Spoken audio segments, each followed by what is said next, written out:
ગુજરાતના વહીવટીતંત્ર માટે મળી રહ્યા છે સૌથી મોટા સમાચાર। આઈએએસ પૂજા ખેડકર ફેક સર્ટિફિકેટની ઘટનાની ગુજરાતમાં થઈ છે અસર। ગુજરાતના 5 આઈએએસ અધિકારીઓના ફરીથી મેડિકલ ટેસ્ટ કરવા આદેશ અપાયાની સૂત્ર પાસેથી જાણકારી। દિવ્યાંગતાના ખોટા સર્ટિફિકેટના આધારે સિવિલ સર્વિસમાં ભરતી થયાની રજૂઆતને પગલે તપાસ। Medical test Ahmedabad civil hospital કે એમ્સમાં થાય તેવી શક્યતા સૂત્ર વ્યક્ત કરી રહ્યા છે। આ 5 અધિકારીઓ પૈકી એક અધિકારી રાજ્યના વહીવટતંત્રમાં ઉચ્ચ સ્થાને છે। આઈપીએસ અને આઈએફએસ અધિકારીઓમાં પણ હવે તપાસ આવે તેવી શક્યતાઓ। ફરી થનારી મેડિકલ તપાસમાં અનફિટ જાહેર થાય તો નોકરી પણ જઈ શકે। કેન્દ્ર સરકાર દ્વારા તમામ રાજ્યોને અપાઈ છે સૂચના। દિવ્યાંગતાના સર્ટિફિકેટવાળા તમામ અધિકારીઓની ખરાઈ કરવા કરાવો આદેશ।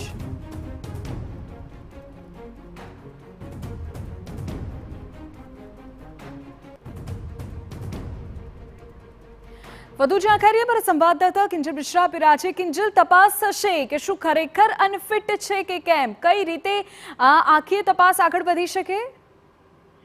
देखो यूपीएससी द्वारा जे प्रकारे समग्र जे आखो केस थयो पूजा खेमकरनो અને ત્યારબાદ ફેક સર્ટિફિકેટની વાત બહાર આવી। ત્યારબાદ આ સમગ્ર બાબતે કેન્દ્ર સરકારનું ધ્યાન હતું, યુપીએસસી દ્વારા દોરવામાં આવ્યું હતું અને કેન્દ્ર સરકાર દ્વારા તમામ રાજ્યોની અંદર આઈએએસ તરીકે ફરજ બજાવતા અધિકારીઓમાંથી એવા અધિકારીઓ કે જેમને ફિટનેસ સર્ટિફિકેટ અથવા તો દિવ્યાંગતા માફ કરશો દિવ્યાંગતા સર્ટિફિકેટ જેમણે રજૂ કર્યા હોય તે જે અધિકારીઓ છે તેના જે દિવ્યાંગતા સર્ટિફિકેટ છે તેની ખરાઈ કરવાનો આદેશ આપવામાં આવ્યો હતો।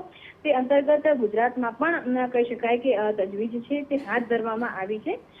ગુજરાતમાં વર્તમાન સમયની અંદર વાત કરવામાં આવે તો 5 જેટલા અધિકારીઓ છે કે તેમને જે દિવ્યાંગતા સર્ટિફિકેટ છે તે રજૂ કર્યા છે। હાલાકી આ તમામ સર્ટિફિકેટ ખોટા છે તે પ્રકારની કોઈ વાત હજુ સુધી નથી આવી, પરંતુ આ જે સર્ટિફિકેટ છે તેની ફરીથી ખરાઈ કરવામાં આવશે।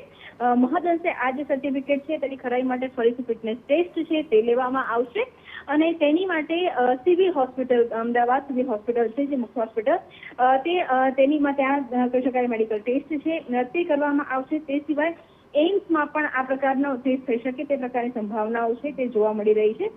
આ જે સર્ટિફિકેટના જ્યારે ખરાઈ કરવામાં આવશે તેમાંથી જો કોઈ પણ સર્ટિફિકેટ ખોટું છે તે સાબિત થશે તો ત્યારબાદ જે તે અધિકારી છે તેમને ફરજમાંથી સસ્પેન્ડ કરી શકાય છે। પરંતુ વર્તમાન સમયમાં આ જે અધિકારીઓ છે તેમના જે ફિટનેસ સર્ટિફિકેટ છે તેની ફરીથી જે ખરાઈ છે તે કરવામાં આવશે। તેની માટે આગામી સમયની અંદર સિવિલ હોસ્પિટલ અથવા તો એમ્સની અંદર આ જે મેડિકલ તપાસ છે તે થઈ શકે છે। આ પ્રકારની તજવીજ છે તે ગુજરાત સરકારમાં હાથ ધરવામાં આવી। બિલકુલ કિંજલ, ખૂબ મહત્વપૂર્ણ જાણકારી આપી રહ્યા છો। તો હવે કેન્દ્ર સરકાર દ્વારા જે પ્રકારે તમામ રાજ્યોને સૂચના આપવામાં આવી છે અનુસાર ગુજરાતમાં પણ આ અંગેની તપાસ શરૂ થઈ રહી છે।